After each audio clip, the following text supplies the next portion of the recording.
जय हिंद दोस्तों, welcome to my channel the journey with responsibility. पिछला वीडियो को सब लोगों ने देखा, काफ़ी सारों ने मेरे को रिप्लाई भी किया, मैसेज किया कि आप अपनी जर्नी के बारे में थोड़ा बताइए सर। तो जैसे आप सब जानते हैं कि मैं 23 इयर्स इंडियन आर्मी में सर्व करके आया हूँ।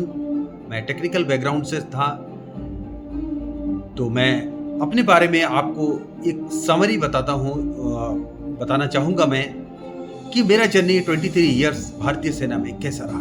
मैंने भारतीय सेना में बहुत उतार चढ़ाव देखा, बहुत चैलेंजेस फेस किया, मैंने बहुत स्ट्रगल था मेरा जो जर्नी में, और स्ट्रगल को भी मैंने पार किया। तो चलिए शुरुआत करते हैं। मेरा भारतीय सेना में जन्म होता है 1993 अप्रैल में मैं भारतीय सेना में जाने के लिए, उससे पहले थोड़ा मैं फ्लैशबैक में जाना चाहता हूँ कि मैं 10th तक जो 2 साल में नेशनल कैडेट कोर्प्स एनसीसी जिसको बोलते हैं उसमें था। 2 साल एनसीसी करने के बाद मेरा 10th आता है। 10th क्लियर करने के बाद मैं तुरंत कॉलेज में एडमिशन लेता हूँ। एडमिशन करने के बाद मैं कॉलेज में पढ़ नहीं पाता हूँ बिकॉज मेरा इंडियन आर्मी में सिलेक्शन हो जाता है। मैं इंडियन आर्मी में सिलेक्ट होता हूँ और मैं पहुँच जाता हूँ 3 EME सेंटर भोपाल, जो टेक्निकल विंग होते हैं भारतीय सेना की, जो टेक्निकल पूरा भारतीय सेना के सुई से लेके चॉपर तक, हेलीकॉप्टर तक, उसका मेंटेनेंस, उसका सर्विस, उसका टेक्निकल हर चीज उनका रिस्पॉन्सिबिलिटी होता है।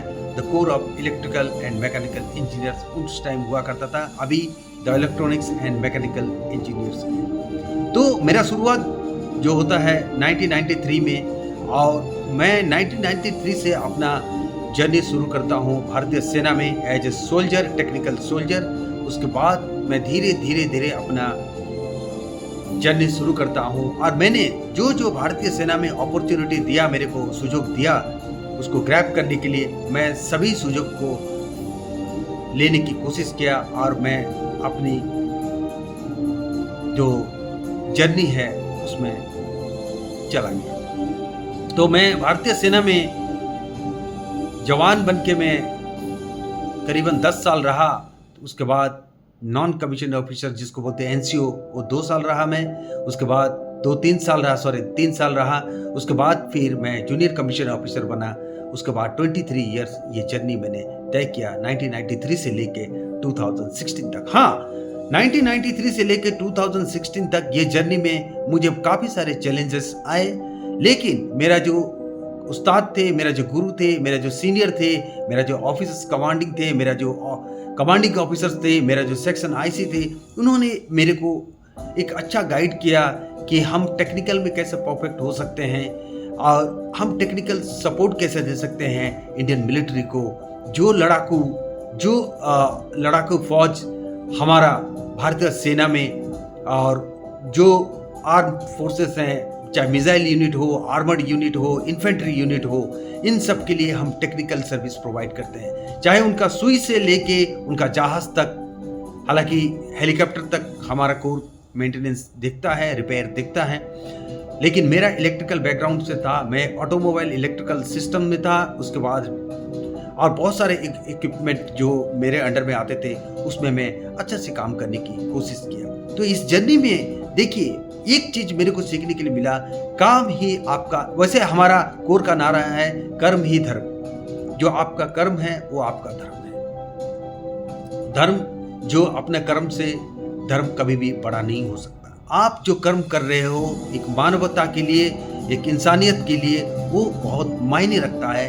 ये वैल्यू, ये एथिक्स इंडियन आर्मी ने सिखाया। इंडियन आर्मी आपको डिसिप्लिन सिखाता है, जो आप आगे जाके कैसे बातचीत करना, आपका कम्युनिकेशन स्किल कैसा होना है, बड़ों से कैसा बात करना है, कलीग से कैसे बात करना है, अपने सुपीरियर से कैसे बात करना है, अपने जूनियर से कैसे बात करना है, कैसे काम करवाना है, कैसे टीम वर्क होता है, कैसे जॉइंट ऑपरेशन होता है, चाहे मिलिट्री ऑपरेशन हो, चाहे टेक्निकल ऑपरेशन हो, आप जॉइंटली काम करते हो। ये चीज़ हमको सिखाया।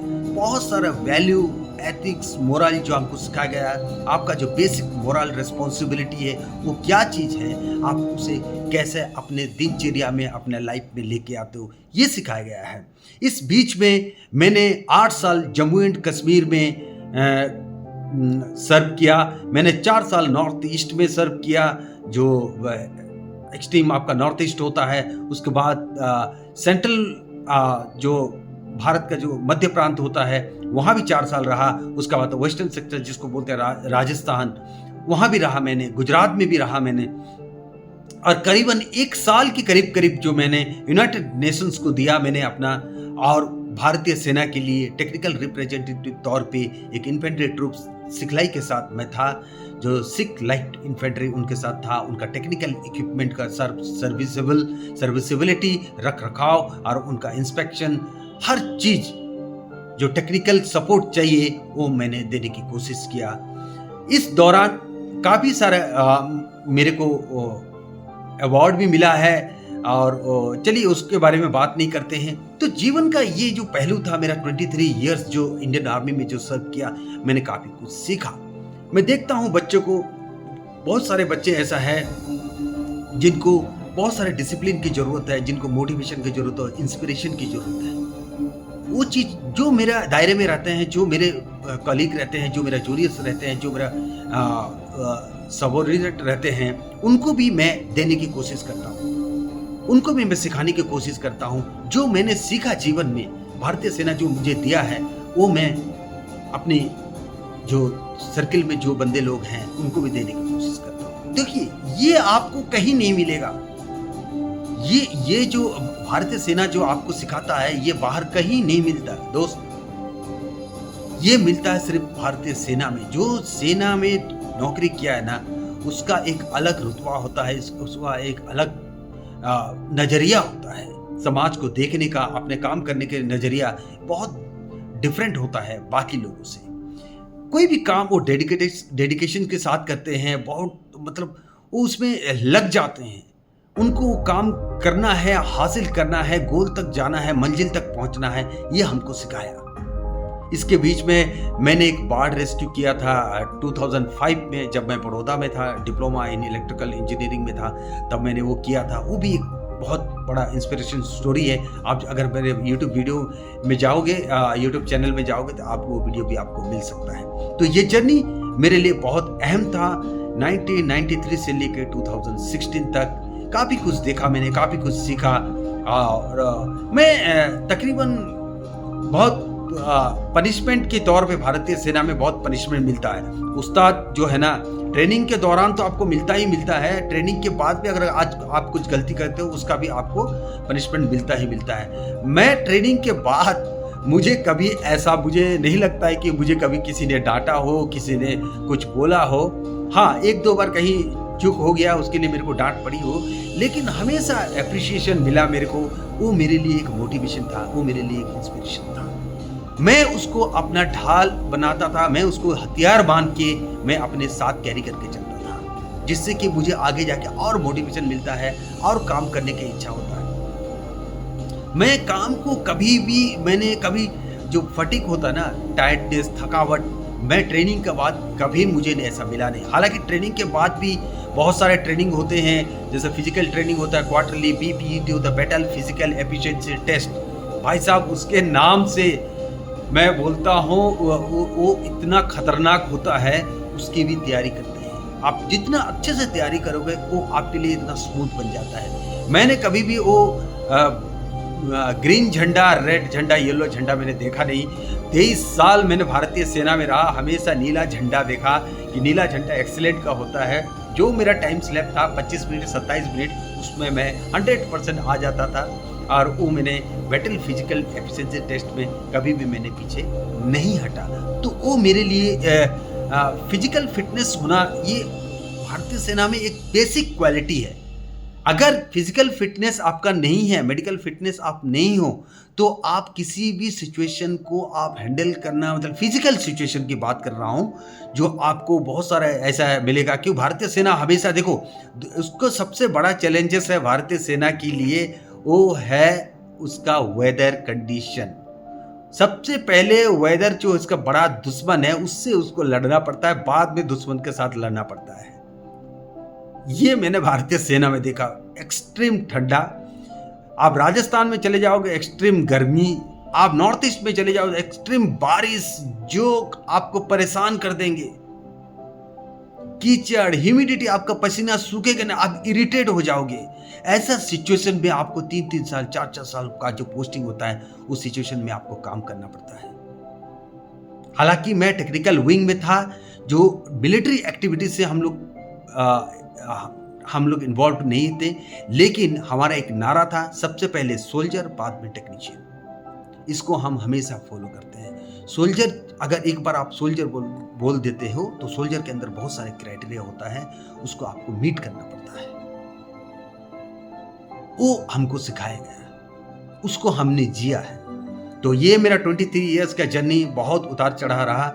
इसके बाद मैं आपको और भी बहुत सारे वीडियो कंटेंट आपको देना चाहूँगा सेना के बारे में, कैसे आप अपने आप को हर एक सिचुएशन में कैसे आप अपने को फिट रख सकते हो, कैसे आपने हर सिचुएशन को, आपकी जो एडेप्टेबिलिटी है आपको बढ़ा सकते हो, आपके जो टॉलरेंस है बढ़ा सकते हो, आपको जो इंड्योरेंस पावर है उसका कैपेबिलिटी को आप कैसे एनहांस कर सकते हो, इस सब के बारे में हम बात करेंगे नेक्स्ट मेरा सोलो पॉडकास्ट में। अभी मैं सोलो पॉडकास्ट बना रहा हूँ, बाद में मैं गेस्ट को बुलाऊँगा। उसके बाद जब धीरे धीरे हमारा फैन फॉलोइंग्स बढ़ जाएंगे, बहुत सारे हमारा दोस्त जुड़ेंगे इस चैनल में, आज कुछ जानने की कोशिश करेंगे, हम सब जानेंगे इसमें, हम इस वीडियो में आपको बताएंगे। तो आज के लिए इतना है। अगला वीडियो के लिए मैं कुछ और टॉपिक के साथ अगला वीडियो लेके आऊँगा, जैसे कि मेरा जो फेवरेट टॉपिक है, जैसे हनी ट्रैप, इससे कैसे बचना है, हनी ट्रैप होता कहाँ है, कहाँ से शुरू हुआ, उसके बाद बहुत सारे वीडियो चैटिंग ऐप है, उसके बाद बहुत सारे डेटिंग ऐप है, वो क्या है, उसमें लोग क्यों जाते हैं, और जाने के बाद जो सेंसिटिव जोन में काम करते हैं, हमारा जो जितने भी हमारा देश के लोग जो बहुत ही सेंसिटिव जोन में काम करते हैं, बहुत सारे हाई सिक्योर जोन में काम करते हैं, लाइक डिफेंस में काम करते हैं। डिफेंस के बहुत सारे सेक्टर है, जैसे इंडियन आर्मी हो गया, नेवी हो गया, भारतीय सेना वायु सेना हो गया, उसके बाद DRDO हो गया, उसके बाद बहुत सारे ऐसा ऑर्गेनाइजेशन है, डैम प्रोजेक्ट हो गए, बहुत सारे ऐसे सेंसिटिव न्यूक्लियर प्रोजेक्ट में काम करते हैं। उन लोगों को ये दुश्मन क्या करता है, ट्रैप करने की कोशिश करता है, इनके बारे में हम गहराई से जानेंगे, उसका डेप्थ में जाएंगे। बहुत सारे टॉपिक है मेरे पास। अभी मैं धीरे धीरे, क्योंकि मैं प्रोफेशनल नहीं हूँ, ये मेरा जो सेटअप आप देख रहे हो, बैकग्राउंड म्यूजिक आ रहा है, बैकग्राउंड म्यूजिक मैं सच में बता देता हूँ, बैकग्राउंड म्यूजिक में इसलिए मैं बैकग्राउंड म्यूजिक देना पसंद किया क्योंकि मेरे पास 2 डॉग है, वो मेरा लाइफ में जुड़ चुके हैं, उनको मैं बाहर छोड़ नहीं सकता हूँ, क्योंकि मैं जहाँ वीडियो बनाता हूँ, जहाँ मेरा ये स्टूडियो बनाया हूँ, ये हॉल में वीडियो बना रहा हूँ मैं, यहाँ क्या है, यहाँ है AC, यहाँ पूरा मैंने सेटअप कर रखा है, यहाँ है AC है, और डॉग को हमेशा ठंडा में रहना पसंद होता है, तो कभी कभी जब भी वीडियो बनाता हूँ वो यहाँ रहते हैं, AC में रहते हैं, AC उनको पसंद है, उनको बाहर नहीं रख सकता हूँ मैं, क्योंकि वो मेरा इमोशनल कनेक्शन है उनके साथ, उनको गर्मी में मैं नहीं देख सकता हूँ, तो वो रहते हैं, कभी बाल शरीर को झड़कते हैं, कान को झड़क देते हैं, कभी सांसें लंबे लंबे ले लेते हैं, तो ये चीज़ जो है ना मेरे दर्शक को शायद को थोड़ा डिस्टर्ब हो सकता है, इसीलिए मैं बैकग्राउंड म्यूजिक रखा हूँ। तो दोस्तों ये वीडियो कैसा लगा, मेरा जर्नी के बारे में आपको बताया है, इस जर्नी में क्या क्या बड़े बड़े इवेंट रहा, जैसे कि मैं बड़ौदा में था, एक रेस्क्यू इवेंट किया था, मैंने रेस्क्यू ऑपरेशन किया था, वो वीडियो वो वीडियो मेरे चैनल में है। उसके बाद 8 महीना में कॉन्गो में था, डेमोक्रेटिक रिपब्लिक ऑफ कॉन्गो, जो दुनिया का सबसे गरीब कंट्री कहा जाता है आज, जबकि ये दुनिया का सबसे अमीर कंट्री हो सकता है। क्यों उसका सिचुएशन ऐसा हुआ, वो प्रैक्टिकल नॉलेज क्यों, कौन है वहां पर, ऐसा क्यों हो रहा है, इसके बारे में मैं आपको बताऊंगा विस्तार से। ये रहा मेरा जर्नी और मेरा चैनल, आप सब लोग देखिए, और कुछ जानने की अगर इच्छा रखते हैं तो कमेंट्स कीजिए, और ये वीडियो कैसा लगा कमेंट्स जरूर करना, लाइक करना, और कमेंट्स इसलिए करना क्योंकि कमेंट्स से मुझे क्या इम्प्रूवमेंट करना है वो फीडबैक मिलता है, ताकि मैं फ्यूचर में उसको इम्प्रूव करूं आप लोगों के लिए। तब तक के लिए जय हिंद, जय भारत।